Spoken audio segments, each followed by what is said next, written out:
तो साल 2026 की शुरुआत ही WWE अपने पहले मंडे नाइट रॉ में कुछ बवाल करने के बारे में सोच रही है। दो मैसिव रिटर्न्स हो सकती हैं, उसके बारे में बात करेंगे। फिन बैलर का बेबी फेस टर्न हुआ है, teases Cody Rhodes Drew McIntyre के recent live event match, Brock Lesnar और भी कुछ तुम्हें अपडेट जानने के लिए मिलेंगे। So hello everyone and welcome back to new video को पहले शुरू करेंगे फिन बैलर के साथ में। फिन बैलर ने ऑलरेडी कह दिया भैया साल 2026 में वो जजमेंट डे को कैरी करेंगे और इन लोगों का ऐसा मानना है कि फाइनली फिन बैलर को उनका डिजर्व्ड सिंगल पुश मिलेगा। अब हुआ क्या, इसके बीच में फिन बैलर ने अपने ऑफिशियल इंस्टा के ऊपर एक फोटो पोस्ट की है जहां पे उनका ही एक कार्टूनिस्ट पिक्चर है, नीचे लिखा है होप यानी कि उम्मीद और कैप्शन है 2026। तो फिन बैलर का या फिर ये कहना है कि वो भी उम्मीद लगा रहे ट्रिपल एच उन्हें पुश दे दे, या फिर वो फैंस को ये उम्मीद दिला रहे कि भैया टेंशन मत लो, फाइनली साल 2026 बैलर क्लब के लिए वो साल होगा जो कि वो इतने लंबे टाइम से वेट करते हुए नजर आ रहे थे।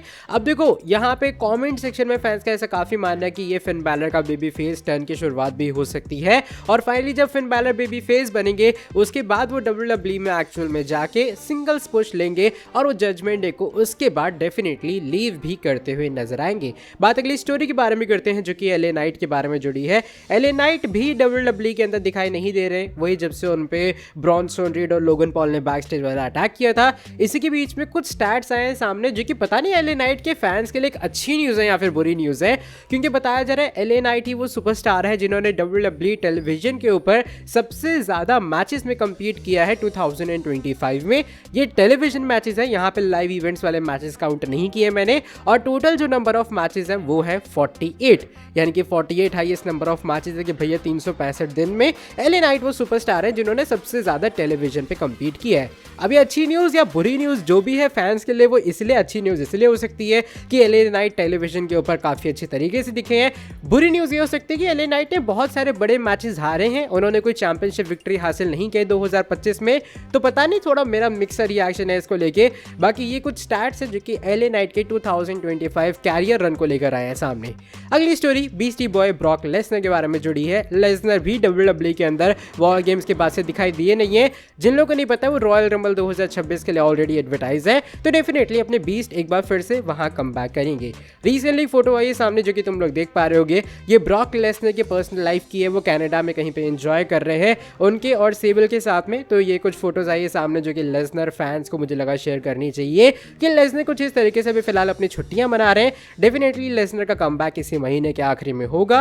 अब बस देखना ये है कि लेसनर डायरेक्टली वहां पे आएंगे, यानी कि अपने मेंस के रॉयल रंबल मैच में एंट्री मारेंगे, या फिर WWE ने पहले रॉयल स्मैकडाउन में बुला के रॉयल रंबल को हाइप करती हुई नजर आएगी। आज की जो अगली स्टोरी है वो रॉ और नेटफ्लिक्स के बारे में जुड़ी है, या फिर नेटफ्लिक्स के ओवरऑल क्या कहते हैं प्लेटफॉर्म के बारे में जुड़ी है, और WWE के साथ उनकी डील जो है वो हो चुकी है। ये बात तो हम लोग ऑलरेडी जानते हैं, लेकिन अब क्या किया नेटफ्लिक्स वालों ने, उन्होंने जितने पुराने रेसलमेनियाज थे, जितने पुराने रॉयल रंबल्स थे, अब वो तुम्हें फीचर होते हुए नजर आएंगे नेटफ्लिक्स के ऊपर। यानी कि अगर तुम्हारे पास नेटफ्लिक्स का सब्सक्रिप्शन है तो तुम बहुत ही इजीली जितने रॉयल रंबल या जितने रेसलमेनियाज हुए उसको वहां जाके एक्सेस कर सकते हो, जो कि नेटफ्लिक्स यूजर के लिए एज अ WWE फैन एक बहुत अच्छी चीज है। वरना मैं ढूंढना पड़ता था भाई, पता नहीं WWE नेटवर्क पे पता नहीं कहां पे यूट्यूब पे आधी चीजें मिल ही नहीं रही हैं। लेकिन अब टेंशन की बात नहीं है, बस एक टैप करना है हमें और कोई भी रॉयल रंबल और कोई भी रेसलमेनिया हम लोग देख पाएंगे। तो कभी भी अगर नॉस्टैल्जिक फीलिंग लेने का तुम्हारा मन करे, नेटफ्लिक्स खरीद के आराम से लॉग इन करके तुम उसे देख सकते हो। जो अगली स्टोरी है वो हमारी second last story Cody Rhodes and Drew McIntyre के बारे में जुड़ी है। इन दोनों का फ्यूड अभी भी स्मैकडाउन में चल रहा है, दोनों का मैच ऑलरेडी कंफर्म है कि आने वाले टाइम में होगा उस अनडिस्प्यूटेड WWE चैंपियनशिप के लिए। लेकिन एक वियर्ड चीज ये है कि कोडी रोड्स और ड्रू मैकिंटायर अभी लाइव इवेंट्स में भी कंपीट कर रहे हैं, और जितने भी ऑलमोस्ट लाइव इवेंट के मैचेस हुए हैं वहां कोडी रोड्स पिन करके हरा रहे हैं ड्रू मैकिंटायर को।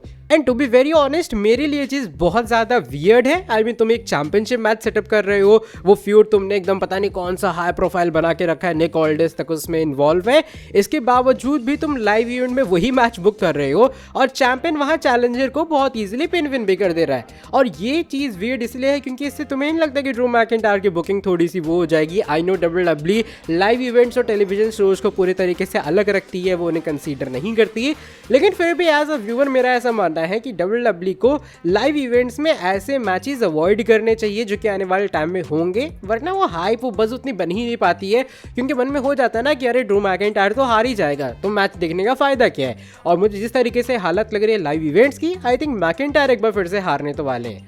बात करते हैं आज की हमारी फाइनल स्टोरी के बारे में, जो कि इस बार जुड़ी है 2 मैसिव रिटर्न्स के बारे में। और ऑफ कोर्स लिस्ट के अंदर नाम शामिल है Y2J क्रिस जेरिको का। जिन लोगों को नहीं पता है, जेरिको का जो कॉन्ट्रैक्ट है वो कल रात को ऑफिशियली AEW के साथ खत्म हो चुका है। अभी फिलहाल वो फ्री एजेंट है, वो जहां चाहे वहां जाके अपना कमबैक कर सकते हैं। और चांसेस काफी हाई है कि जो रॉ का पहला एपिसोड होगा नेटफ्लिक्स का साल 2026 का, यानी कि इंडिया के अंदर 6 तारीख, वहां पे अपने जेरिको WWE के अंदर कमबैक करेंगे। और पोटेंशियली ऐसा चांस भी है कि वो CM पंक या ब्रॉन ब्रेकर जो भी वर्ल्ड चैंपियन होगा उस दिन पे, उसे आके कन्फ्रंट करेंगे। दूसरा नाम लिस्ट में EC3 का है। सिमिलर टू जेरिको, EC3 का भी जो कॉन्ट्रैक्ट है वो एक्सपायर हो चुका है और अब EC3 भी एक फ्री एजेंट है प्रोफेशनल रेसलिंग के अंदर। और अगर WWE चाहे तो वो EC3 एंड जेरिको दोनों को मंडे नाइट रॉ के एपिसोड में कमबैक करवा सकती है। और ये फैंस के लिए एक अच्छी न्यूज़ भी होगी। देखो, EC3 पहले कंपीट कर चुके हैं WWE के अंदर, उन्हें एक बार फिर से वापस लाना है। एक और अपॉर्चुनिटी है ट्रिपल एच के पास में कि वो चीज़ों को सही से एग्जीक्यूट कर पाए। जेरिको डेफिनेटली को बहुत ही बड़े सुपरस्टार है, उनका एक कमबैक, उनका एक फाइनल रन WWE के अंदर आई गेस हर Y2J का फैन डिजर्व करता है। बाकी देखो WWE के क्या प्लान्स हैं, क्या होता है क्या नहीं होता है, लेकिन ये कुछ बातें थी जो कि मुझे लगा तुम्हें बतानी चाहिए। तुम्हें क्या लगता है, जेरिको और EC3 आएंगे WWE के अंदर वापस, या फिर ये जस्ट एक और र्यूमर, एक और स्पेकुलेशन बन के रह जाएगा? चलो, by the way that is it for today video पसंद आई है वीडियो को तुम लोग नीचे लाइक कर देना, चैनल को सब्सक्राइब और बेल नोटिफिकेशन को भी कर दो ऑन। ऐसी और वीडियोस के लिए मिलता हूँ आके तुमसे नेक्स्ट वीडियो के अंदर बहुत ज़्यादा जल्दी। तब तक के लिए till then bye bye, take care.